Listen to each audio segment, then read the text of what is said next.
Bueno, ¿qué tal? Retomando un poco lo que estábamos viendo, me estábamos hablando de un periodo posperonista bastante importante para la historia argentina, un tiempo de convulsiones internas que van a conllevar a un golpe de Estado que se va a dar en 1976, pero que en la teoría, quizás desde mi análisis, parte un poco antes. Y en eso tiene mucho que ver el contexto de una Argentina que desde 1930 se vio bastante condicionada por el ejercicio de los golpes militares. Entonces la institución militar corrió durante muchísimo tiempo como la legitimadora de ese poder democrático que tanto y en cuanto no estuviera de acuerdo con él, con ese tipo de democracia, ejercía el dominio de un golpe de Estado que terminaba derrocando presidentes y generando una nueva condición en el uso y abuso, en este caso, de poder. Hoy podemos hablar desde la actualidad de abuso. Para ello analizamos también dentro de lo que fue el contexto del posperonismo dos presidencias importantes que tuvieron lugar en ese periodo. Una es la de Arturo Frondizi y la otra es la de Ilía. En el caso de dos radicales que tuvieron también que negociar de alguna manera con el peronismo, más Frondizi que Ilía quizás partía desde un lugar de desconsideración política y sin embargo demostró quizás tener el temple necesario para llevar adelante una serie o intentos de reformas que se van a quedar a la mitad, ¿sí? En realidad, primero porque había partido con cierta debilidad en la cuestión del sufragio, pero por otro lado con cierta debilidad constitucional en cuanto a lo que dije antes, ¿no? La posibilidad siempre y latente de que se originara un golpe de Estado. Frondizi habíamos charlado bastante, Frondizi había quedado también condicionado no solamente por la afrenta con el peronismo en elecciones abiertas y la posibilidad de que el peronismo participe, había perdido 14 provincias y por otro lado la reunión con Ernesto Guevara creo que fueron dos de los factores preponderantes también a la hora de que le propinen un golpe de Estado los conservadores, ¿sí? Y en ese sentido tendríamos que estar hablando también de un proceso mediante el cual no se podía utilizar tampoco la política exterior como un dato fundamental, ¿no?, de la Argentina en la que estábamos viviendo. Ilía vamos a desarrollar un poquito ahora. Nosotros estamos hablando del país del desarrollo posible, estos son los cuadros que les voy a dejar, ¿sí? El país del desarrollo posible con altos índices de crecimiento, ¿sí? Y una concentración urbana. Salud, educación y servicios públicos. El peronismo lo que había hecho también era de alguna manera generar las condiciones adecuadas para una migración interna, es decir, de las provincias a la ciudad, viendo que acá en Buenos Aires también se estaba desarrollando de alguna manera el peronismo más central, y de esa manera las condiciones de concentración comenzaron a cambiar. Los barrios emergentes comenzaron a surgir y así de esa manera, en mayor medida, ¿no?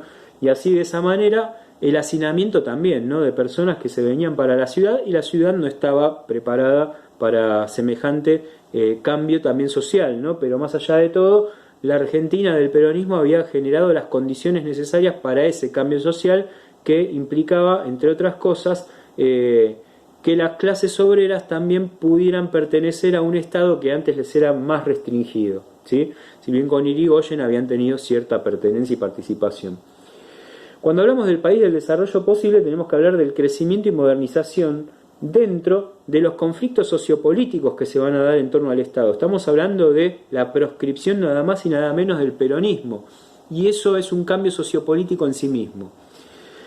En un contexto de Guerra Fría, ¿sí?, y la contención del comunismo o el intento de contención al comunismo por parte sobre todo de los Estados Unidos y el resto de los países capitalistas.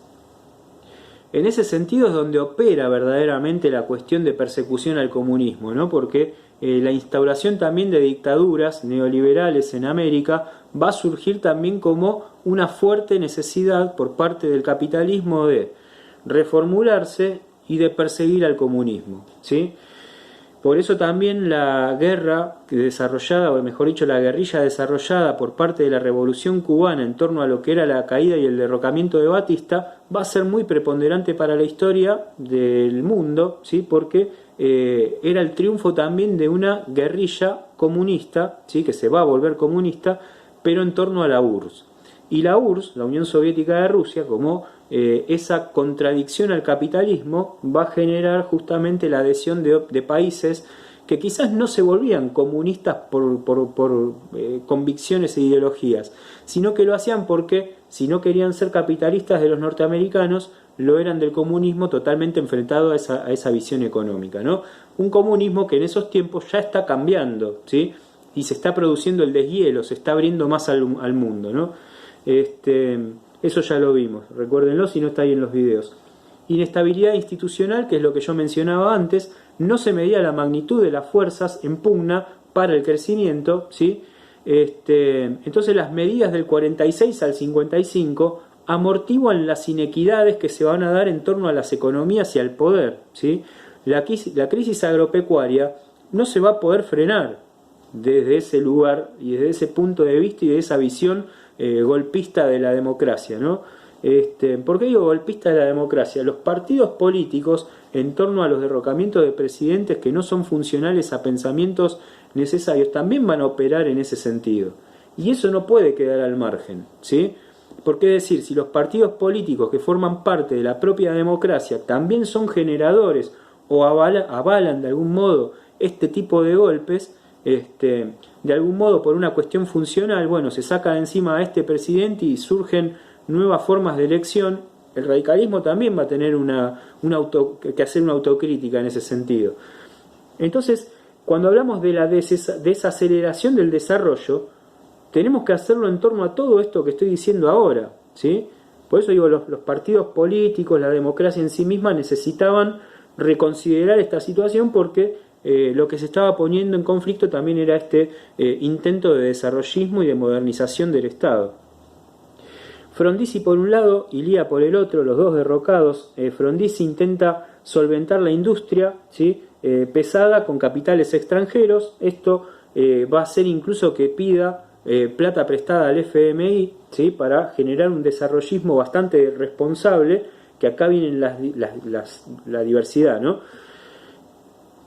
Utilización del capitalismo responsable, algo que se aporta para producir.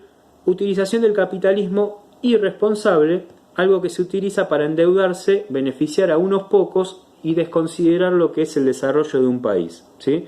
Entonces ahí se generan las deudas corruptas y las contradicciones económicas. El mercado local no podía sostenerse hacia el internacional, es decir, pensar un mercado local por sobre el internacional en un mundo casi avalado por el capitalismo era imposible, ¿sí? Entonces, de algún modo Frondizi lo que intenta es desarrollar industria, pero ¿sí? Se va a quedar ahí. Ilía, ¿sí? Va a surgir dentro de estas democracias débiles, ¿sí? Con la ruptura de contratos petrolíferos que Frondizi, ¿sí? había incrementado como fuente de retroalimentación los contratos petrolíferos. Bueno, Ilía los va a romper, va a decir no. El petróleo, es radical Ilía, el petróleo nace también acá en la Argentina la explotación del petróleo más responsable nace con el irigoyenismo, más precisamente en la presidencia de Alvear, pero con Enrique Mosconi, ¿sí? Ilía entonces va a romper esos contratos petrolíferos con esos capitales extranjeros, va a impulsar obras hidroeléctricas, plantas de energía, ¿sí? Debe responder a los acuerdos con el FMI y va a intentar sanear a la Argentina, y lo va a hacer en gran medida, ¿sí? Es decir, va a lograr sanear bastante a la Argentina de esa deuda que se había contraído con el FMI, y va a recuperar el 26% de la productividad argentina, con una consolidación, ¿sí? Que a esto hay que tenerlo como algo puntualizado, de las 62 organizaciones que presionan a Ilía. Las 62 organizaciones son las peronistas, que van a comenzar a presionar a Ilía, ¿sí? Que se lo entendía como un presidente bastante débil, pero por otro lado fomentando la industria nacional, ¿sí? Es decir, Ilía, en todo este proceso que yo acabo de relatar, lo que está intentando es fomentar a la industria nacional.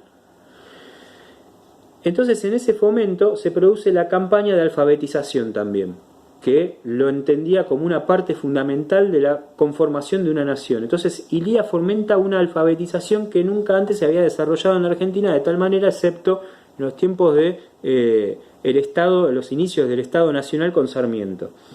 Se produce, como decía antes, una reducción de la deuda, y algo muy particular, se produce una ley de medicamentos con Ilía. Una ley de medicamentos que decía, no, los medicamentos el precio no los pone el laboratorio, los pone el Estado, ¿sí? Hay una ley de salario mínimo también, y un control de precios, ¿sí? Para evitar también la explotación de los productos de consumo, sobre todo los primarios, que la gente pueda comer, y por otro lado, regir o reglamentar la explotación de los trabajadores. Es decir, de esa manera, si él se ponía en contra de las burocracias sindicales, lo que estaba buscando también era evitar las condiciones paupérrimas de trabajo que existían en la Argentina. Una industria nacional, sobre todo, que se va quedando a la mitad, ¿no? Como decía antes. Entonces, acá vemos a un Ilía bastante fortalecido desde la toma de decisiones, pero no avalado justamente desde la parte política. Y acá el radicalismo también hace una fuerte autocrítica. Tuve la posibilidad, para un libro que voy a sacar ahora en breve, sobre Alfonsín, de entrevistar a gente de la Franja Morada. Y una de las cosas tan particulares que me dijeron esos miembros de la Franja Morada, que son agrupaciones radicales, sobre todo contexto de centro de estudiantes y universidades, es que una de las cosas que les había quedado en la cabeza a los radicales es que cuando habían derrocado a Ilía, nadie salió a bancar la parada. Entonces, por eso, los jóvenes radicales encuentran en Alfonsín una figura de recambio para el radicalismo. Entonces, fíjense la importancia. Esto pasó en 1966 y Alfonsín sube al poder en 1983. Es decir que ahí radica la importancia de la juventud, ¿no? Una juventud que mira el pasado pero que construye el futuro. Alfonsín fue presidente en el 83. Acá Alfonsín todavía no existe como tal, ¿sí? Y la importancia de Ilía, porque Alfonsín, cuando vaya a recuperar la democracia en el 82 primero, no en el 83, en el 82, cuando pasa lo de Malvinas, Alfonsín va a decir, la persona que tiene que llevar adelante en un cuerpo colegiado de gobernantes a la transición democrática es Arturo Ilía. Porque en realidad no había manera no había chance de congeniar lo que era una democracia débil, ¿sí? Que iba a surgir después de la dictadura militar, con todo el desfalco económico, la sangre de Malvinas, etcétera, sin pensar la democracia. Es decir, había que racionalizar la democracia. Y Alfonsín decía, la persona idónea es nuestro ilustre Ilía, ¿sí? Bueno, Ilía después se va a negar, eso lo vamos a ver más adelante, pero para que vean la preponderancia de una persona que en ese momento fue totalmente denostada y que en 1966 le propinan un golpe y surge así la revolución, la reconocida Revolución Argentina con Onganía, ¿sí? Que sin duda va a ser otro pasaje nefasto de la historia argentina, ¿sí? En un tiempo en donde las teorías de la restauración partían de esta cuestión, ¿no? Desde la disputa de consolidar o de conformar gobiernos legítimos. Y siempre había que ir a hacer alianzas ¿con quién? Con el que estaba en España, que era Perón. Entonces guarda con eso porque también es parte de una contradicción política de hasta el mismísimo Perón. Intentar gobernar desde el exilio o intentar volver, 20 años intentando volver hasta que finalmente puede. La gestación del golpe de Estado de 1976 no se da como un hecho aislado el 24 de marzo. Se da por una serie de cosas y sucesos que se dieron a través de la historia y que en ese interregno tiene una fuerza muy preponderante. En todo ese proceso surgen los montoneros, surge el PRT-ERP, la guerrilla armada se transforma en una fuerza de contraposición a las ideologías del aparato estatal represor, ¿sí? Que era el terrorismo de Estado. Más violencia del Estado genera más violencia de la sociedad. Entonces acá no importa tanto cómo se dan estas situaciones, ¿sí? Sino que es la teoría lo que está importando. Porque si uno desde el Estado genera ese tipo de armada violenta, bueno, después va a recibir en ese tono la misma fuerza violenta. Estamos hablando de un movimiento en el cual lo que sucedió en Cuba fue algo fundamental, ¿sí? Así entonces tenemos dos grupos bastante bien distinguidos. Por un lado los cívicos, militar, nacionalistas y católicos, liberales y republicanos son los que conforman a esa fuerza militar entre lo que va a ser el peronismo y el antiperonismo, ¿sí? Del lado del antiperonismo, por supuesto, está muy fuerte esta noción nacionalista católica, liberales y republicanos. Del lado del peronismo también va a haber una parte católica, pero son los hijos generalmente, los más jóvenes. Integración y erradicación del símbolo peronista, bueno, todo eso que ya lo fuimos viendo, ¿sí? Y bueno, como decía, esto es el momento previo a lo que va a ser la Revolución Argentina con Onganía, que lo vamos a estar retomando, ¿sí? Con un cuadro bastante grande que les voy a dejar la clase que viene, ¿sí? Así que bueno, les mando un saludo, estaremos viendo, si tienen dudas me van consultando, ¿sí? Saludos.